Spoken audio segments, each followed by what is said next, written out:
Health is life, and journalism is how people learn to protect that life. In this video, we'll explore the story of health journalism in Ethiopia, how it started, how it passed through different regimes, and what it looks like today.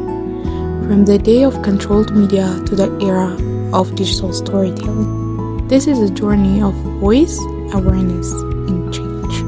Health journalism means reporting on health, medicine, and public well-being.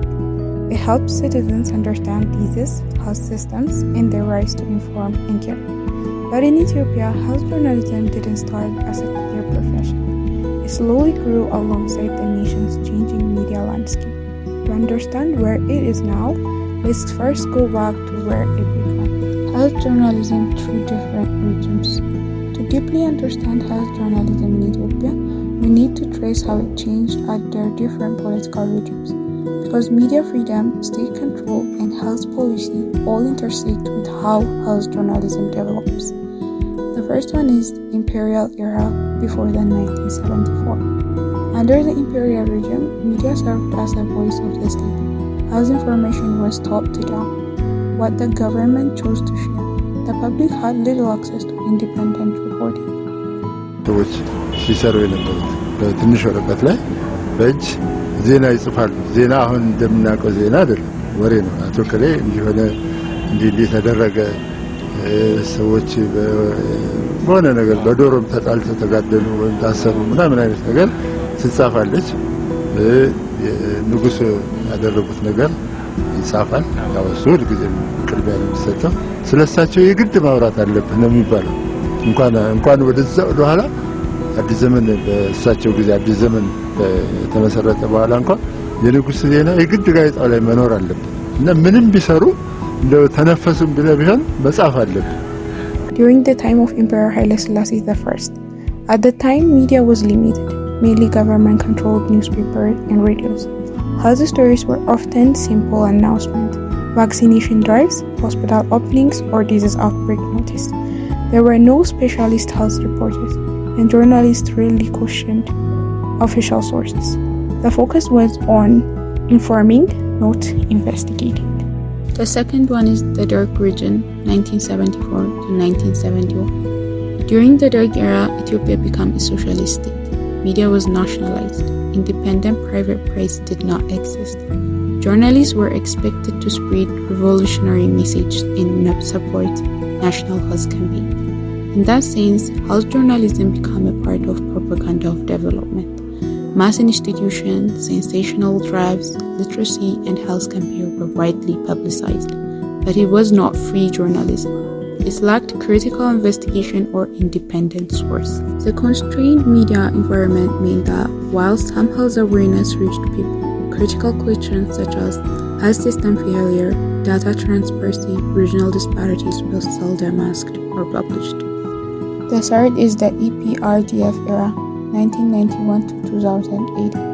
With the fall of Derg in 1991 and with the rise of the Ethiopian People Revolutionary Democratic Front (EPRDF) era, a new media environment began. Private newspaper, radios, and later online platforms emerged. Health journalism started to grow, particularly around HIV/AIDS crisis, and NGOs support journalism to cover this issue. But still, many stories were event-based or based on press release and official statements. Few media houses had dedicated health desks specializations. So, አብራችሁ እንድትቆዩ በአክብሮት ተጋብዛችኋል ተመልካቾች። ወደ ውይይታችን የመጀመሪያ ጉዳይ እንግባ።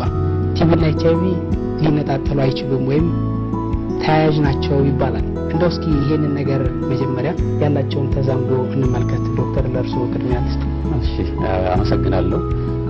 ቲቪና ኤችአይቪ ከፍተኛ የሆነ ተዛማጅነት እንዳላቸው በሰፊው እየተገለጸ ነው ያለው። ይሄም ግንኙነታቸው እንዴት ነው?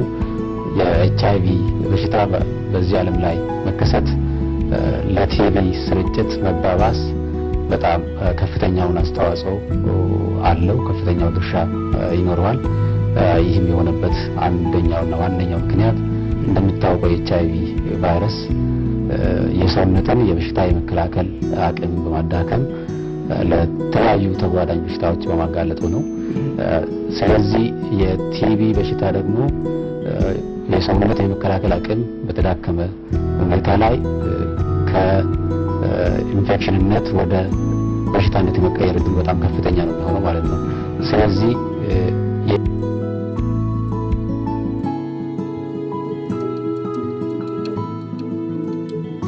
Ethiopia is such a big country.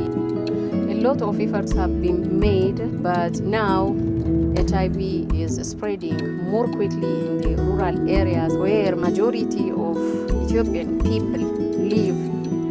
Increasingly, health journalism began to shift from simply announcing vaccination drives or hospital opening to covering issues like HIV, TB, maternal health, nutrition, and community health outreach. Yet, the structural challenges remained: weak data, limited access to experts, and limited training in science health reporting. Recent years, 2018 till present. In recent years, Ethiopia's health journalism scene has expanded and changed. In 2018, the first specialized association of health journalism, the Addis Ababa Health Journalism Innovation, was formed, with the goal of improving standards, training, and networking among health reporters. Journalists began covering not only communicable disease, but also nutrition, reproductive health, mental health, and non-communicable disease. The COVID-19 pandemic promoted a surge in the health reporting demand. At the same time, new challenges emerged: digital misinformation, social media, and rapidly changing health science. The media environment remains dynamic. The current state of health journalism in Ethiopia. Today, health journalism in Ethiopia stands at a turning point. There is more awareness, more training, and better access to information. But similar old challenges persist. Let's look at where we are and what still needs work. Key strengths. There is growing recognition of health journalism as a distinct beat, not just generic news. Training programs exist, for example, a media training organized by the Ethiopia Public Health Institute for journalism on health and nutrition in March 2025. Community-level journalism and local radio continue to play an important role in raising awareness of health issues. Key challenges: limited access to medical experts and data. Many health stories rely on press release rather than fully independent investigation. A small number of media houses have dedicated health desks. Funding and resources for investigation health journalism are scarce. Misinformation and social media spread of false health information pose new threats. Moreover, press freedom and media environment issues still impact health journalism. A recent case, 2 journalists from Shaggar FM in Addis Ababa who reported on health professionals' salary demand were detained after their broadcast, showing the fragility of media freedom even in health topics. For younger journalists, there is a strong opportunity. Digital platforms mean that health stories can reach audience directly, bypassing some traditional gatekeepers, podcasts, YouTubes, social media, and platforms where health journalists can thrive if done responsibly. From announcements in old newspaper to modern multimedia storytelling, health journalism in Ethiopia has come a long way. This reflects the national progress, its struggles, and its hope. As future journalists, it's our responsibility to keep informing, questioning, and inspiring, because good health starts with good information.